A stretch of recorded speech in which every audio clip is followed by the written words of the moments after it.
Well, hello, everybody. Today, I am lucky because I have Lian Brook Tyler with me. Now, I'm going to ask Lian to tell you more about herself, but just a brief introduction. Lian is a magical woman. She is a shaman and she teaches it. And I like to think of her as a witch, but we'll find out whether she likes that too in a minute. And we're both business women. She is a businesswoman. She runs her business with the aid of magic, and she teaches magic as part of her business. Now, we could all do this, and we both feel lots of people ought to get the hang of it. So we're just sort of saying, this is how we do it, to give you lots and lots of different perspectives. So, Lian, it's great to have you here again. And tell us about you. What do you do? Well, firstly, thank you so much for inviting me on and also inviting me to have a conversation with you about it's not just a really juicy, interesting topic. For me, it's what's needed right now more than ever. Like, this is something the world absolutely needs. Yeah. So I'm delighted to be here. So in short, I'm going to try and do this in short. I don't know what I'm about to say, but I'm going to try and keep this in brief. In short, along with my co-founder, Jonathan Wilkinson, we run an organization called Waking the Wild. And very simply put, it's about helping people to reconnect with their soul, unite with their soul, and then live from there, live from that place. And over the years, we've noticed, we didn't set out with this intention, but we noticed that more and more the people that were drawn to work with us were very often magical souls themselves, what you might call the old souls, the people who are here to live a life not only of magic, but one way or another use magic very consciously in their own lives and in their work. And so, as you're saying, this goes, many layers deep. We are working magically, teaching magic, working with magic in everything we do, and also working with people who are here to do the same. So this couldn't be a more apt topic. That's really great. So can I start on the inside, I think, first? How do you find magic enhances your business? How does it help it to thrive? What do you do? Can you give us any sort of hints on that? I'll start by saying that I had a separate thought come in then. I'm like, should I pick that one instead? Maybe I will. Yeah, so go for it. I feel that I would like to start by defining what I mean by magic. And it's not to say this is the right answer, the only answer, or anyone else should relate to magic in the way that I do. But I think that's helpful that I define what it means to me. So going back to 2012, I've spoken to you about this before, Ellen. My dad very suddenly died, and I was really blasted open to spirit in a way that it took me quite some time to understand what had happened, what was happening, but it radically changed my life, both inside and outside. And that happened very spontaneously. It wasn't something that I consciously chose. Of course, I didn't choose my father to die, let alone it to have that impact. But over the years, I started to realize, like, oh, this is taking me back to who I really am. And so for the first few years after that, I was very much on a consciously spiritual path. I'd had this kind of big opening to spirit, and then spent the first few years after that really understanding, what is this? How can I use it to help others? And it was, again, very spiritual rather than anything I could name as magic. The magic part definitely came afterwards, but at this point, I see them as really two sides of the same coin, which is the bit that I really kind of like I'm working my way to. So for the first few years of that, it was very consciously working, I guess, in a kind of non-dual spiritual way, really that kind of coming back to a sense of unity, oneness with everything. And then little by little, my soul was calling me into a deep connection with the land, with the natural world. And which has, as you'll know, has real, as often is the case, we look back to our childhood and we can see, we connect the dots backward, as Steve Jobs said. And that's what my childhood was, this deep communion with the natural world. And as I entered into that communion, it started to speak to me. The land started to speak to me. It started to show me that I was on the right track in terms of that understanding of our kind of spiritual nature. And yet there were ways of living that were more and more, I was recognizing, decidedly magical. And the path I was called into, kicking and screaming to a large extent, was shamanism, British shamanism. And really, again, the connection is about this land, the medicine, the spirits, the beings of this land. And so when I'm talking about magic, it very much ultimately has love, has whether you want to use, love, God, spirit at its heart, but it's working in ways, living in ways that are harnessing that in a way that we are bringing into being consciously, working with, again, the spirits, the beings, the land that we're on, to bring things into being that are soul aligned for us. So I haven't even answered your question, but I'll pause there because I've kind of gone down a huge tangent. So I'm going to pause and let you say something. I don't think that's too much of a tangent, really, because it's great to hear how you got into this, what drew you.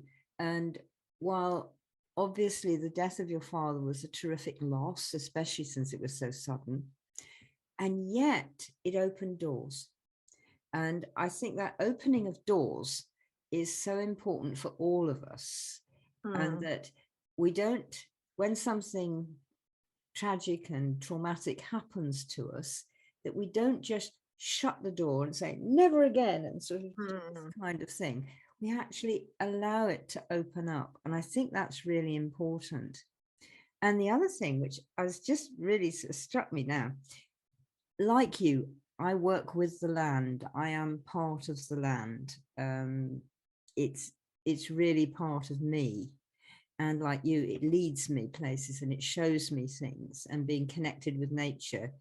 I can't imagine trying to work and do business without that.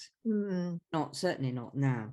But you said this land here in the old magic of Britain, this is, again, as you know, what inspires me. This is the old ways for me. And it's the way the land works with people. Now, we're going to be talking obviously to people who aren't just in Britain. So it's not only Britain that has this kind of magic. Everywhere does, doesn't it? And I feel, I don't know how you feel, that it could be very important to actually work with the spirit of your land where you live, even if it's not where you're born, it's where you're living now. How do you feel that you need to live with the land where you live, and you need to work with the land where you live? This brings us nicely to me actually answering the question you originally asked. That's clever of us.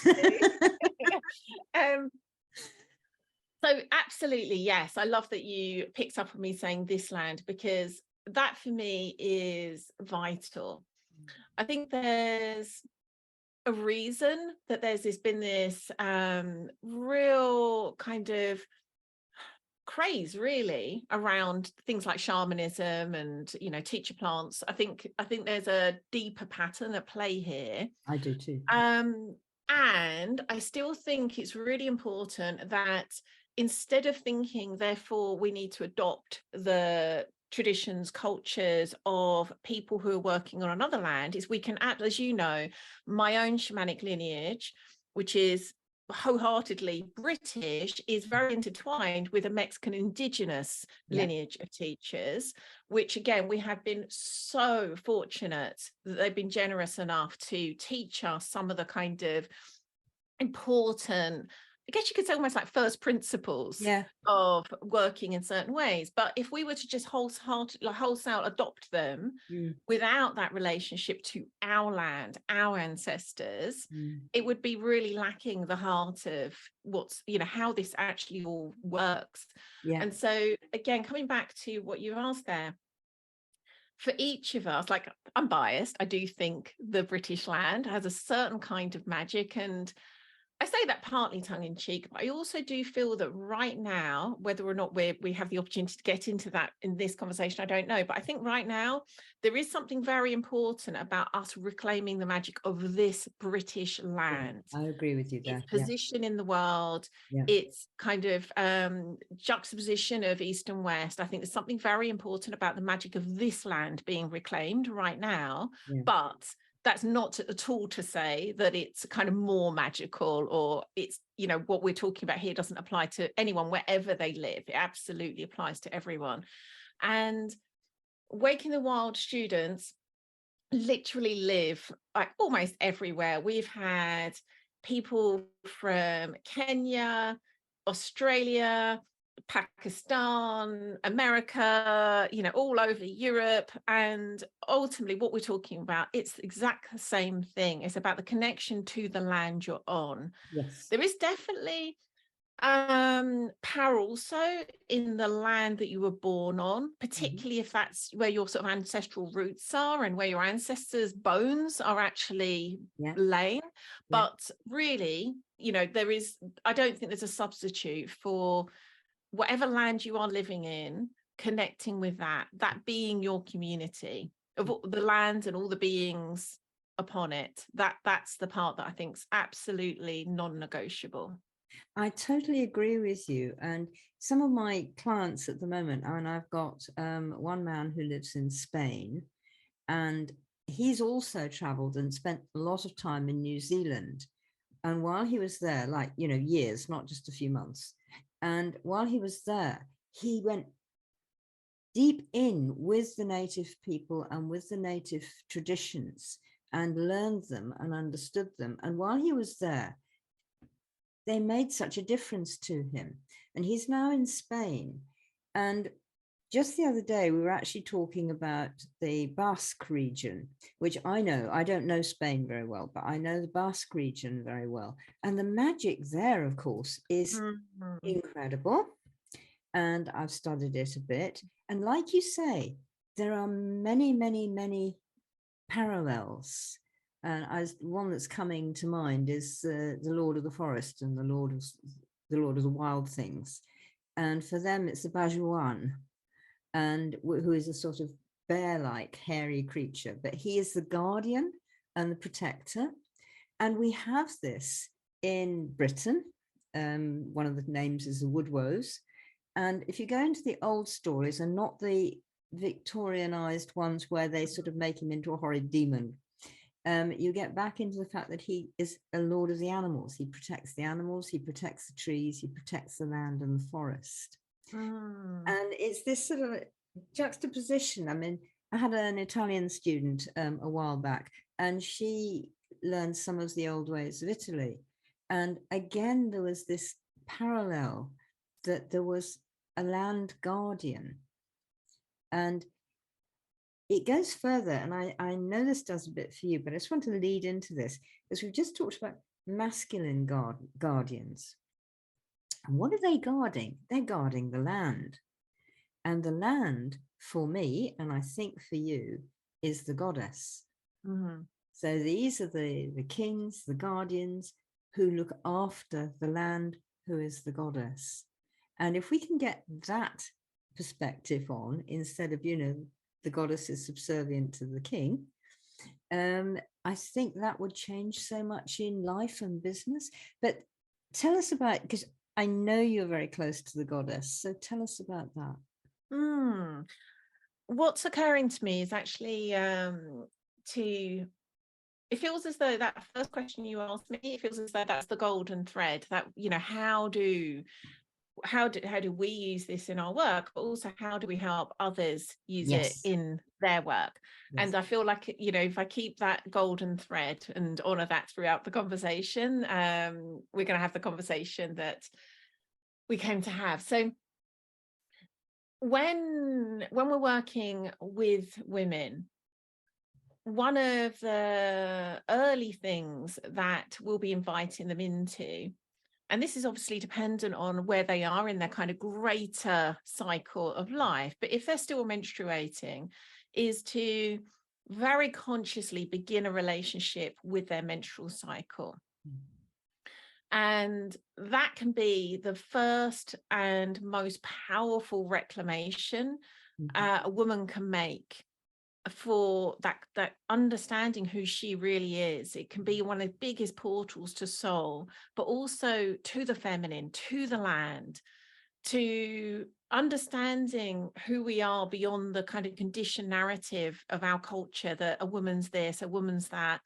And the cycle will teach us, just like the land will, the body will teach us. And that, first of all, isn't something I'd say, you know, go out and start to actually like use in your work and business. First of all, just create a relationship. Yes.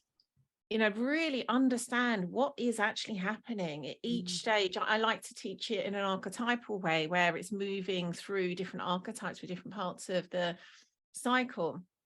And what I call that premenstrual phase, that part where we often kind of, you know, dismiss it as like, oh, she's got PMT or PMS. Yeah. That for me is the wild woman, that real call back to yourself, your body, your soul, often to the land, and to recognize the parts of your life that you're no longer aligned with. This is the part where she will tell you no. And we dismiss and argue with that at our peril. That's when we end up more and more disconnected from ourselves, trying to continue to do the things because our culture told us, our family told us. But we listen to the wild woman, we will know what's right for us. And so as time goes on, that's something that is unbelievably practical in our work, to know that the answers lie there. You know, if I'm in a part of my cycle, say, for example, the just post-bleed part, where we're coming into that very like quite tender part of our cycle where things are just starting to bud and grow again. And there can be this sense sometimes of like, I need to, like, now I've got my energy back, I'm going to say yes to all the things. But actually just recognize, you know, what's being shown, what am I being called to? Don't say yes to everything yet. Just wait until that next part of my cycle comes around to show me what's actually right now. And so it's incredibly practical, but it needs, again, there needs to be this devotion to creating the relationship first. It will show us. It isn't something that someone else can kind of teach us. It has to come via the blood. And of course, this is relevant to that particular part of a cycle of life. And as you know, the next part will bear gifts too. But as an example, that's how I see it. So much of this, again, is talking about that difference between spirit and magic. Magic for me is embodied. It's about what's actually going on here in this material manifestation. Yes. That we can then to learn about spirit from and with. Yes. Yes. I very much agree with that. And like you, I love the idea of the menstrual cycle. I no longer have mine. That is a thing of the past. I am now a crone and no longer in the mother stage. And that's fine. And goodness, as you say, it has the gifts. I sometimes look at it, and I've been looking at it with clients recently. The menstruation is a monthly composting cycle as well. That, you know, you're coming into the premenstrual state before you bleed, and there's a lot of itch going on usually. And yes, you can be crotchety and, well, don't speak to her, she's got PMT or something. Then it actually happens, and it's sometimes, and for some women, it can be really painful. And it's something that we need to take into account in ordinary business life as well, because you're actually not going to be on top of your game when this is happening. You're going to be actually letting go of a lot of stuff. And then you get into the stage of, as you say, this like, I'm getting my energy back. I'm getting my energy back. It's coming. But again, you need to sit with it and don't jump at it immediately. And then you start getting into the manifestation and that plan, that plan, that plan, and I can do it. And then you go round again to the what's not working, what's past its sell by date here, what do I need to lose? And you go round and round and round. And I feel business does this as well, because we each, we do this really well and it works for, a few years or whatever.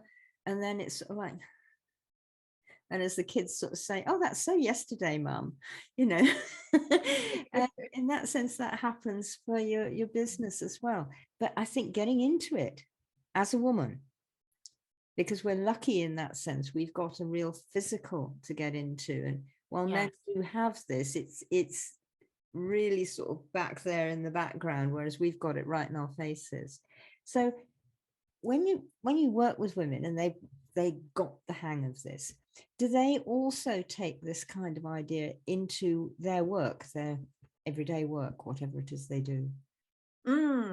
Absolutely. Some then go on to, depending on what their work is, some of them I feel so like in love with their menstrual cycle. So often it's such a night and day. Deep healing happens where they go from having even a shameful but sometimes painful, as you describe, relationship to their cycle, to one of just like, oh my goodness, I'm in love with it. And so it infuses literally the work they do with other women, where they're inviting women into that kind of relationship. If that's not the case, they absolutely do. Again, it happens so naturally, the way that they will then begin to align their business with their cycle. Whereas you say, really honoring the bleed time as a time where they probably won't have all this energy and kind of outward focus, a time of really allowing themselves to go inwards, to see what's there, to release, let go. And that happens in a way, again, that's so natural, so beautiful, the way that the deeper their relationship with their cycle, the more that just, it doesn't make sense to do it differently. To recognize, oh, okay, so I'm due to be in this part of my cycle then, so I'll wait for that to come and then let that show me what's next for me.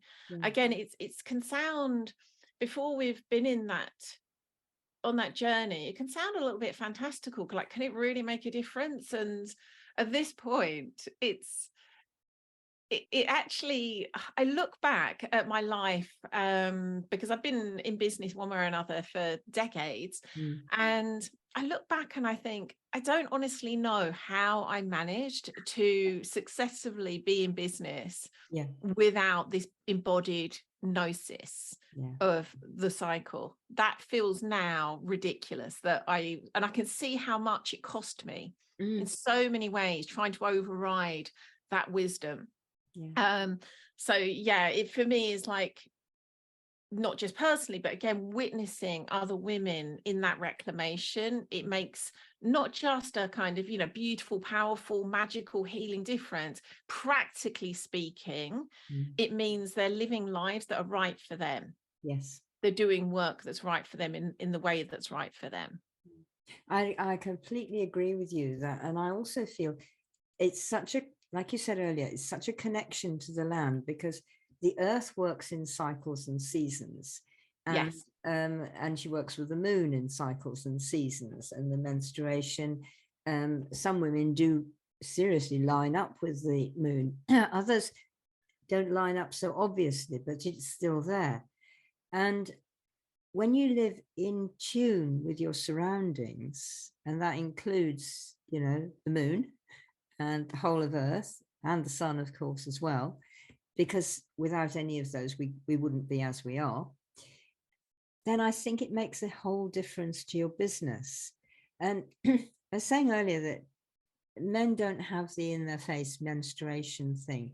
So one way I found of bringing that in, and I even managed to do it when I was working for the Ministry of Defence for all silly things, because like you, without it, I mean, I couldn't practice in the 25 years that I was in the MOD.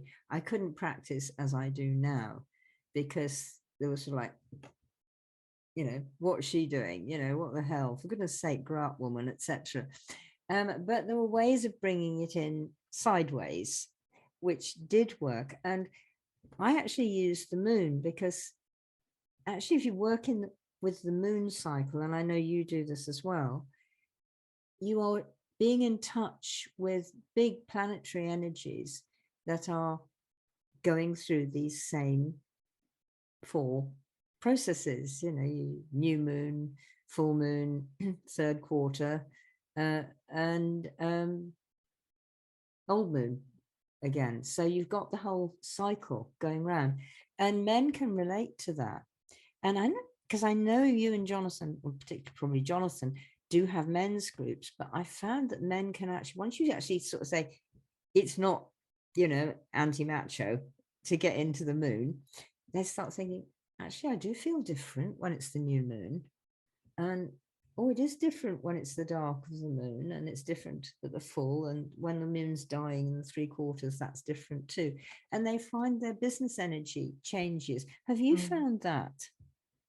Yes, it's interesting actually. I would say that in the early years, so Jonathan and I've been in business together almost as long as I've been in business. It was only a few months in to me doing the work I do now that we met, and then kind of just naturally sort of just felt like, why are we doing these things kind of like very similar work apart? It feels like we're meant to do this together, and then we have ever since. So he was actually much more consciously sensitive to the moon cycles than I was, right from early on. He really is affected by the moon's cycles, and was certainly influential in kind of calling me back to all of the things we're talking about in so many ways, but the moon in particular. And often at this point in the work that we do, by the time that people come to us, they may have been listening to our podcast for a while or following us on social media or something. So they tend to sort of come in very open-minded anyway. Yeah. But if I was talking to someone who perhaps does think like, can it really make a difference? Like why on earth would the moon, make any difference, let alone be something I can use in my business? So for example, my husband's board director in a big multinational corporate, so I understand, I used to work in corporate world as well, so it's not like I only work in lovely little rinky I know. I understand the world of corporate life, and I understand all the resistance and questions and skepticism that comes up. And I would say, and again, this is the case whether we're talking about the moon cycles, menstrual cycles, or anything else really, even if it's just a way of moving us back into alignment with the cycles of this planet. Even if the moon itself had no power, even if the menstrual cycle had no power, and I almost feel like I want to wash my mouth out saying this, but I'm just like, even if, I know, I saw you grimace, I feel the same.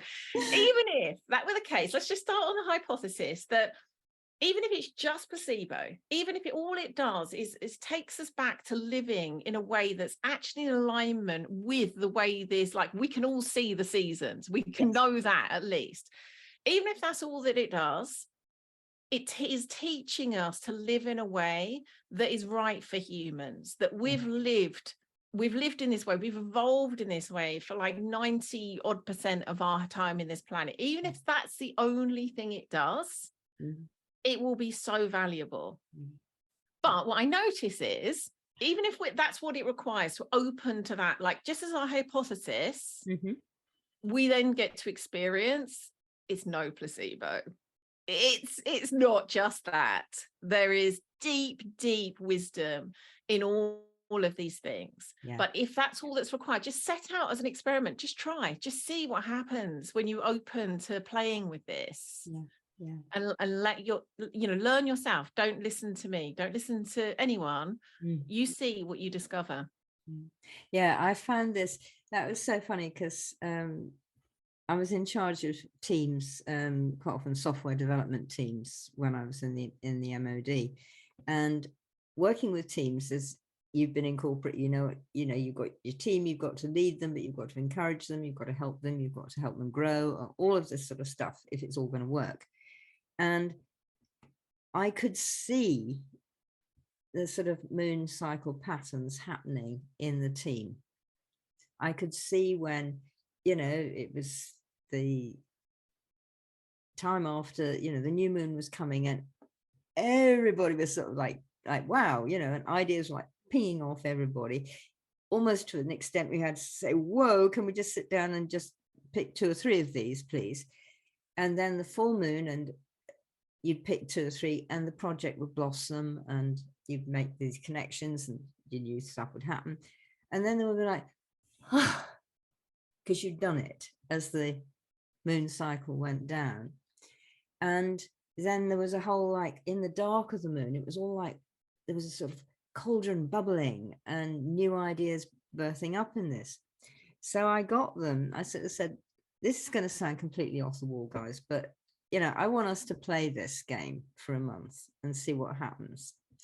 And so we did a sort of moon chart, and then, everybody's names underneath it. And every day they would sort of say how they felt, and, whether it'd been a creative day, or whether it'd been a stagnant day, or a frustrated day, or whatever kind of thing. And we had a look at them at the end of the month, and they were showing the pattern was there.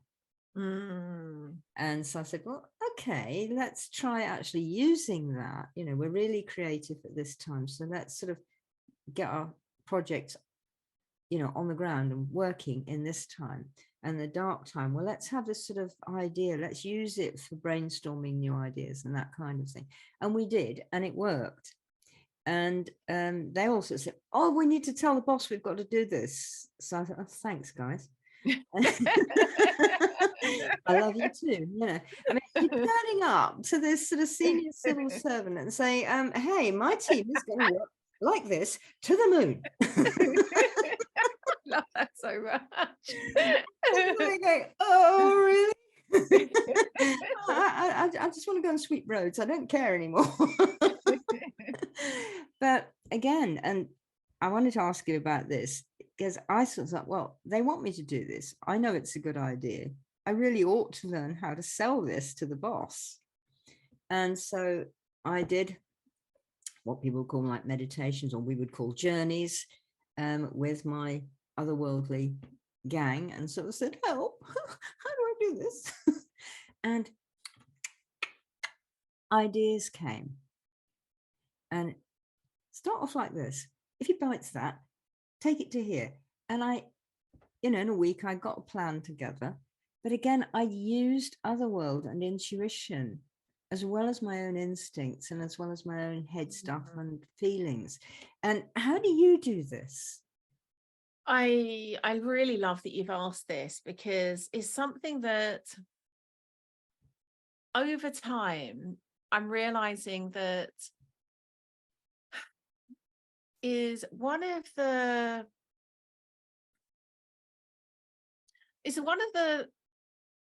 things I feel that perhaps has cost us most as a modern culture, is that lack of guidance into connecting with our guides.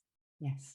To the point where the vast majority of people in our modern culture, they still have their team, but they're not aware that they have a team. Therefore, they don't consciously connect with their team, and feel alone, feel that they don't have guidance, feel that they have to somehow, or they become very reliant on other humans for that answers. And it's something that over the years, but as obviously my own relationship with my own team has grown, but also recognizing how important it is for those of us that are one way or another teaching others to live in a more magical way, that part is essential. Yes. That part is essential. And there's all sorts of ways that we can do that in our own work. Is a combination of giving people very intentional nature-based practices. One of the very first invitations we ever make to our students is to go and connect with a tree. Yes. Go find that tree that is there for you, that you will make a regular pilgrimage to, ideally on a several times a week basis, and spend time and create a relationship with that tree. Yes. Start there. But so many other ways, intentionally going out on wild wanders to allow the spirits of the land to speak, doing drum journeys, all these different ways where we're very intentionally going out to connect with the beings that are there for us. And just recently we ran one about the shortest, it's an online circle called Wild Sovereign, and it was our shortest thing we'd run for years. It was only 6 weeks, and I think it was about 30 people. So it was kind of like quite a large circle. So not particularly, not having that real intimacy where we get the opportunity to kind of work with each person, and very short. And I was thinking, I don't know how deep we can really go in that time, given those things. And I wasn't planning it, but all of a sudden in that very first circle, I was guided to do a drum journey for them to connect with their animal helper. And many of these people had never worked with us before. So I was like, I don't know how, they didn't know that that's the kind of work they would do coming into this particular course. And so I was like, I don't know what they're going to think of this. It was incredible how open they were to it, how powerful it was for them, how many of them found this like real deep connection with an animal guide, which then kind of really helped them deepen into the rest of that journey. Like what took place in those 6 weeks taught me about what was possible when we get those foundational relationships, like right, as in they're going to grow, but begin with that intention. Yes. And of course, like you're saying, when we understand who our team is, it's again immensely practical. I wouldn't dream of making a big decision, big work decision or anything else without speaking to my guides. No, me neither. No. Like, it would be unfathomable. Like, why on earth would you do that? I've got to do this all on my own. What? And so, as you know, it gets to a point where there's been times where I've been given guidance that has absolutely flown in the face of what I was planning to do. Yeah. And potentially isn't particularly welcome. Choices that I didn't really want to make took me in a direction that didn't feel like the kind of convenient, comfortable option. And yet every time when I've listened to my team, they absolutely were right. Yes. Yeah.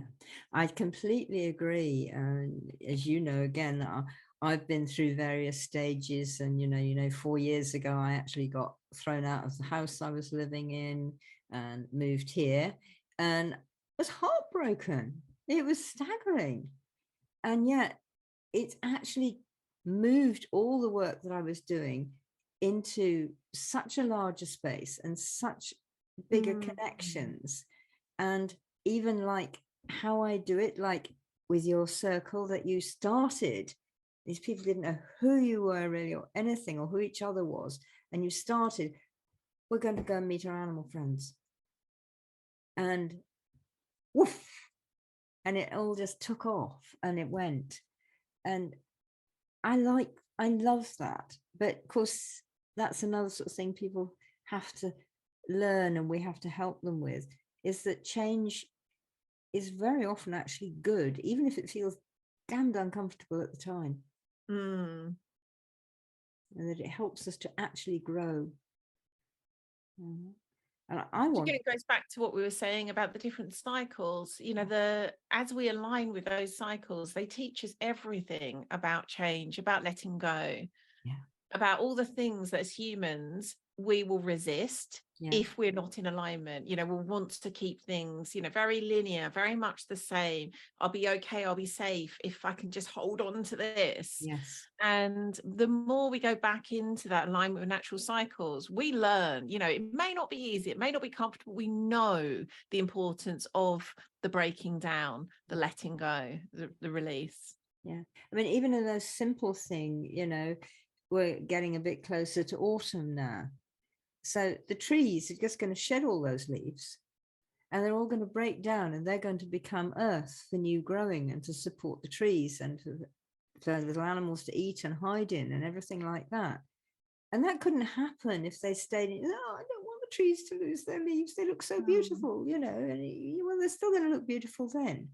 But it's got to happen. And in that sense, and we're back to the menstrual cycle and the moon cycle and everything again, we have to lose our leaves.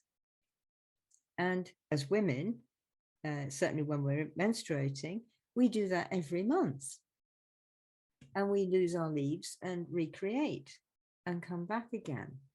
And that cycle of letting go is so important. I mean, we've had it awfully since COVID. Like, oh, we've got to get back to normal. Go backwards? Really? And how do you manage to go backwards in time? You know, H.G. Wells had a go, but you know, it didn't really work. I don't think anybody else has ever got there. And so you're scrubbing out all the new things that have happened. And I mean, even in little ways, we're doing podcasts like this now. And we do it all over the world, both of us, don't we, with people. And before COVID, it was like, oh, you need a whole recording studio to do that. And they just need a laptop. It's fine. So it's all this new stuff. If we let go of what had happened, and we can open up to new stuff coming in, and it just feels so important. So what message have you got to people to go away with? What would you really like them to take home? That's a lovely question.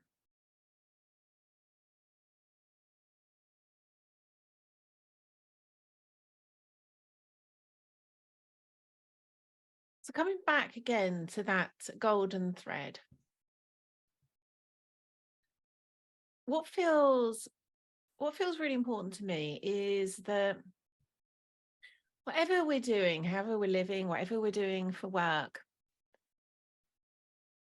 if it isn't taking us closer to ourselves, closer to love, closer to spirit, ultimately it's going to take us away from that. It's very binary. If we don't have that conscious devotion, likely what we're going to be doing is going to take us further away from that. And of course, in our modern culture, we've been so trained to live from fear, to be grasping, to think it's all about trying to keep our own self safe. Or if we're doing things for others, really ultimately it's a way to still, you know, get something back for ourselves. And this might sound very kind of, you know, hippie and idealist, but for me, again, it's the most immensely practical thing I could say to anyone.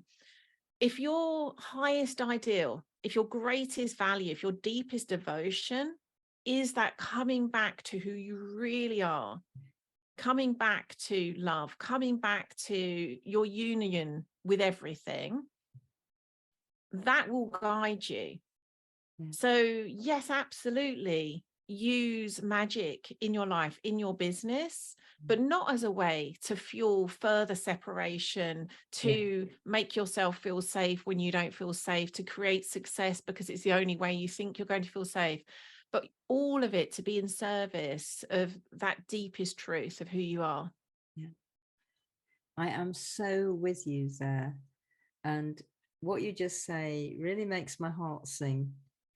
And I think if everybody can get back to being you, it will make your heart sing. So thank you very much, Lian. It's been great talking with you. Looking forward to talking with you again. And thank you very much, everybody, for listening. And I hope you enjoyed it as much as I did.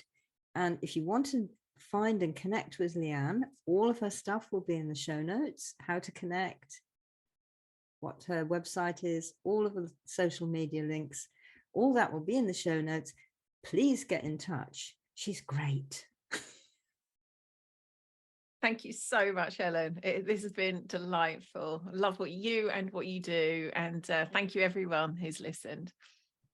So bye for now, everybody. See you again soon.